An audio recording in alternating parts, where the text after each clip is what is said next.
Pangapat, paano nakakakuha ng IP address ang device? May dalawang paraan para makakuha ng IP address ang isang device.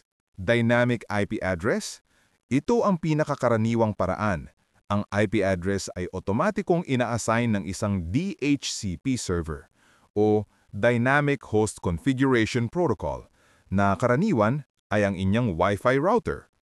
Nagbabago ang IP address na ito minsan lalo na kung i-restart ang device o router o matapos ang lease time nito. Convenient ito at hindi na kailangan ng manual configuration.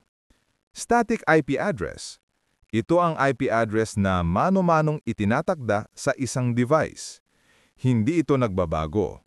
Karaniwang itong ginagamit para sa mga server, printer o iba pang device na kailangan ng permanenteng address para madaling ma-access sa network.